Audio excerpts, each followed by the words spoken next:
Welcome back to the Easy Ali Guide channel. In this video, I'll be talking about how to test alt text on images and determine what it should or should not be. The first thing I want to clear up is title attributes. I've seen a lot of websites that have title attributes on their images.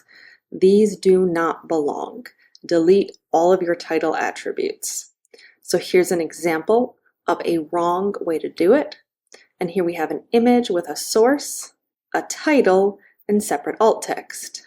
We want to get rid of that title and only use the appropriate alt text. So the right way to do it is to have your image with your source and the appropriate alt text. Now we're going to get into deciding what the alt text should be. The first type of image is a functional image.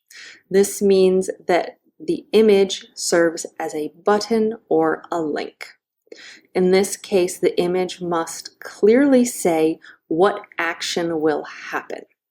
So here we have an example with an anchor tag going to a contact page, and the image has the alt text "Contact us," because that's what happens when you click on the image. After functional images, we need to determine what other kind of an image we have. So it's not a link, it's not a button. So now we want to determine appropriate alt text. The easiest way to do that is to ask the question, what meaning is lost if you delete the image? Almost always, that is the answer for your alt text.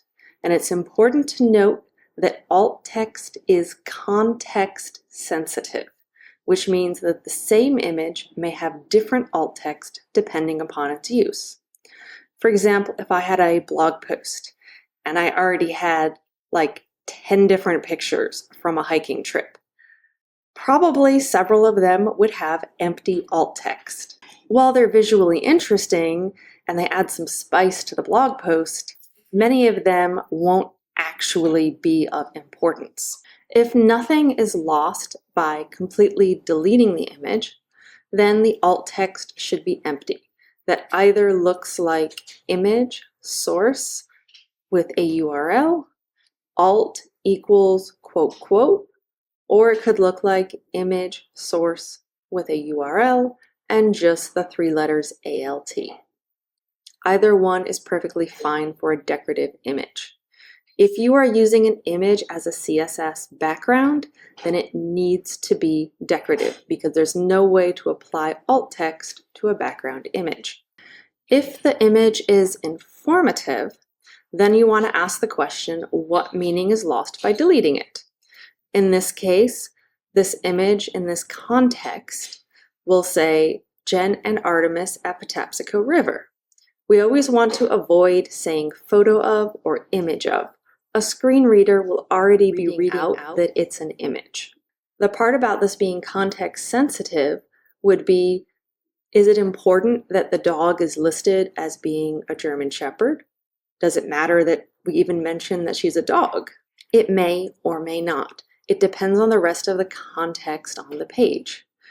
If this is a blog post and I've already been writing about Artemis and how she is a dog carrying the pack, helping me out on my trails, then it would not be important to list that she's a dog in the alt text.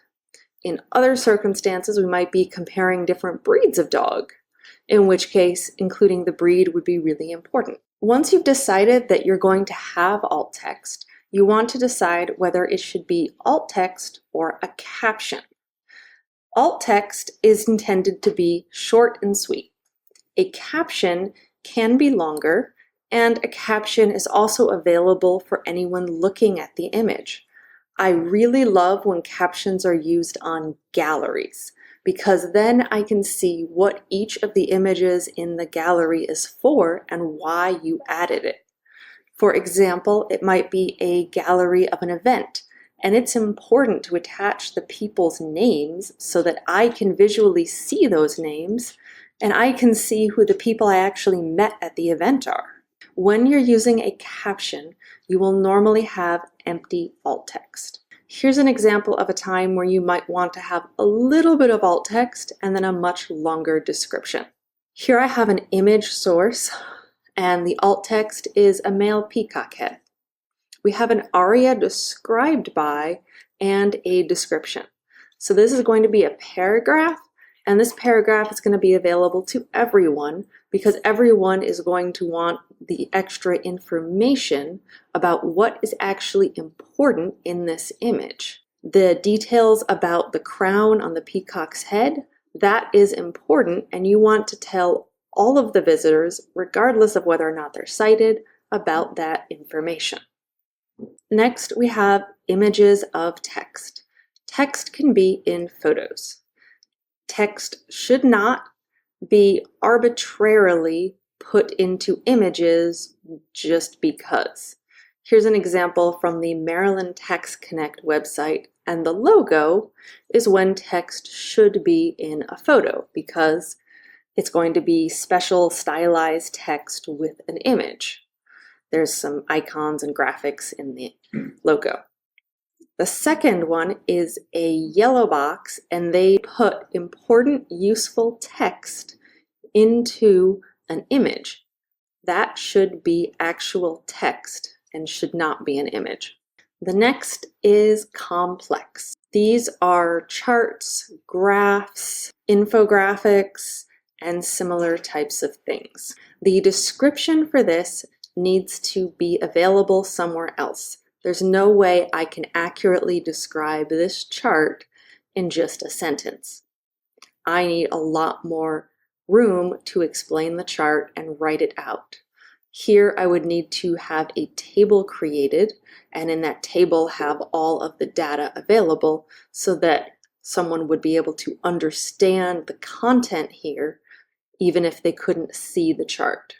So here I have image source, and the alt text is bar chart showing visitors data in table 1.